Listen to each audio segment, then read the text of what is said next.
Hello, my name is Nathan Perez. I'll be talking about my project for Intro to Criminal Justice on AB 109, Propositions 36, 47, and 57. My introduction. Now, with the problem in California, there is overcrowding in the prisons, with there being rising correctional costs. In order to try and find a solution towards this problem for the state of California, they began to lean towards rehabilitation and community-based approaches or programs. Throughout this presentation, I'll talk about the four major reform policies, which would be AB 109, Proposition 47, Proposition 57, and Proposition 36. AB 109, what is it? AB 109 is a Public Safety Realignment Act that was passed in 2011. Now, it changed to where certain offenders have to serve their sentences with moving those who are violent and not sex offender criminals from a state prison to county jails, with the goal being to reduce state prison overcrowding or lower cost. Now, those who were transferred were those who were in family crimes or non-sexual crimes, just nothing serious of that sort. Now, when it comes to an article called AB 109 in California Realignment Declaration and Crime in Los Angeles County, it was written by the Arizona State University. It says that the realignment produced major structural changes in Los Angeles County correctional system, which is a good thing because it helped it out. AB 109, the effects. The pros of AB 109 is that the state prison populations decline with several counties strengthening their local reentry programs, with also improving their community-based supervision. With the con side of AB 109, the Bureau of Justice had a report where they traced the effects of reducing penalties towards crime and prosecution with increased jail pressure and uneven supervision capacity, meaning that there was more pressure to put people in jail as well as the supervision, as like correctional officers were just lowered, and supervision outside of the jails as well. Now, the AB 109 bookings on the pro side, back in 2012, it was almost upwards of 6,700 people booked to jail. But as of 2021, it was almost lowered all the way down to 2,900, which is almost a 4,000 decrease in the jail system, which helps with the reducing of costs and overcrowding. Now, Proposition 47, what is it?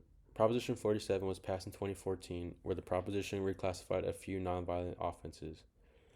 This could have been things such as drug possession and various property crimes that are under $950, which were classified as misdemeanors instead of felonies. Now, this is kind of insane because, like, say I go into a local store, grocery store, Target, whatever, go steal $800 worth of toys, food, everything, and I can just walk away with a misdemeanor. And this is simply because the police system, criminal justice system, didn't want to, or they wanted to reduce the unnecessary incarceration, and they felt that the stealing of things under $950 was just not worth incarcerating people for, so they gave them misdemeanor, and the money they save on incarceration was sent towards mental health treatments, so like programs for those who are struggling with their mental health, of course, and substance use programs for those who are struggling with substance use, and also towards public schools that are through the K through 12 education to help provide money for better education.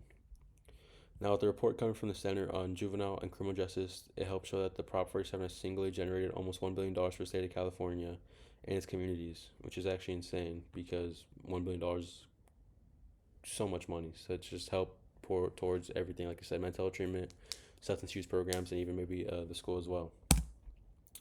Proposition 57, what is it?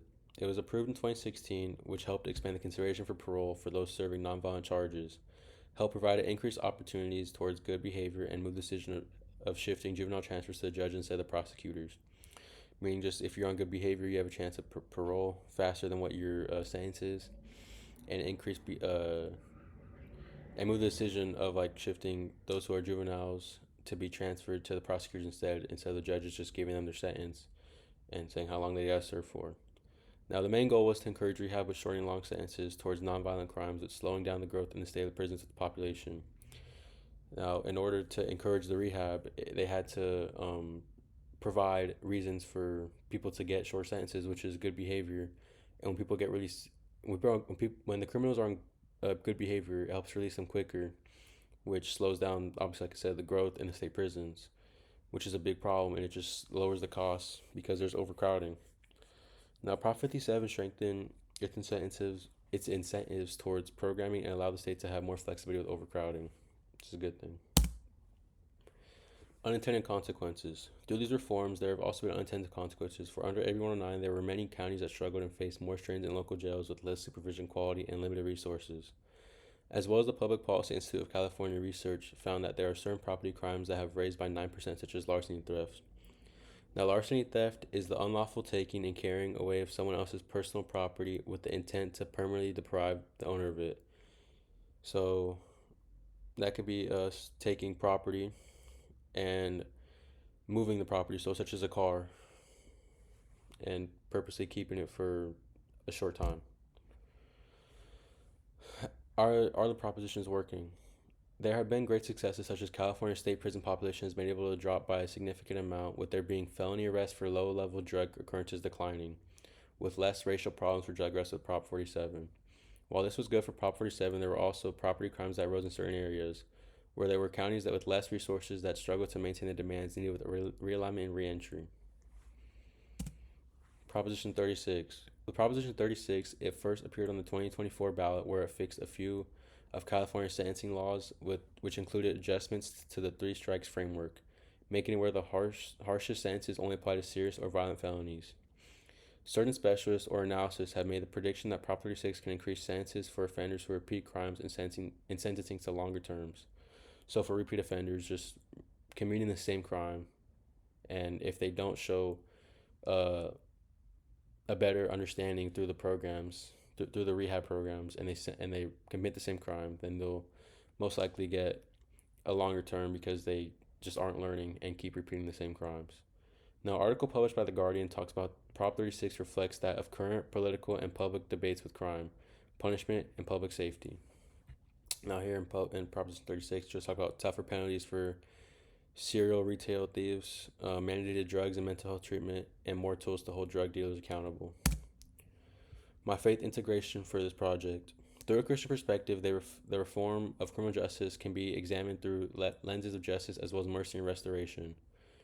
For in Micah 6:8, it says, "He has shown you, O mortal, what is good, and what does the Lord require of you? To act justly, and to love mercy, and to walk humbly with your God." Now, Micah 6:8 calls believers to do justice, to love others, have mercy, and to walk humbly with God.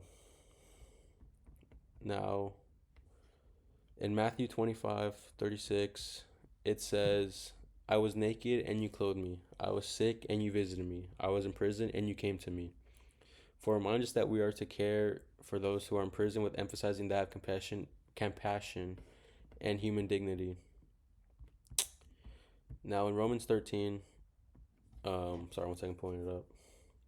It says, "Let everyone be subject to the governing authorities, for there is no authority except which God has established. Authorities that exist have been established by God.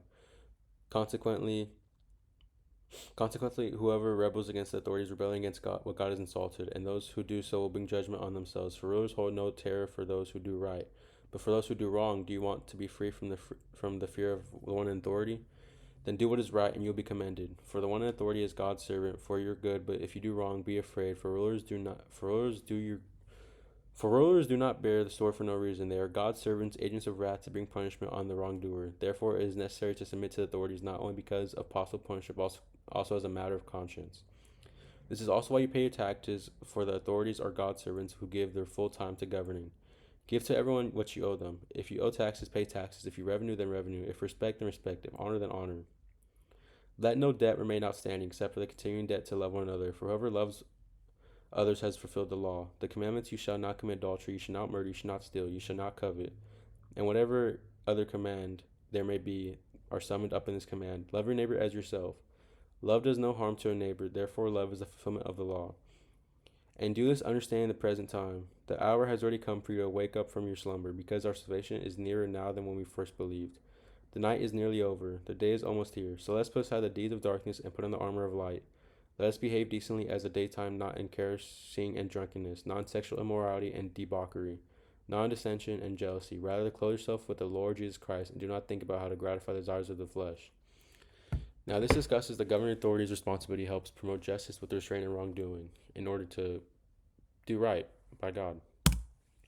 My recommendations and argument. My position in these different reforms, AB 109, Prop 47, Prop 57, helps with the problem of mass incarceration, and these reforms work towards reducing them with the encouragement of rehabilitation.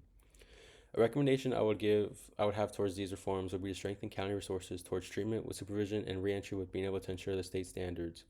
To also invest in savings toward that of mental health housing and employment services for past criminals. Now, when it comes to Proposition 36, it's important to not repeat the prison time and for offenders to not be repeat offenders, but to focus on the past offenders, investing in rehab and support programs to not repeat again. These are my references, and thank you for listening.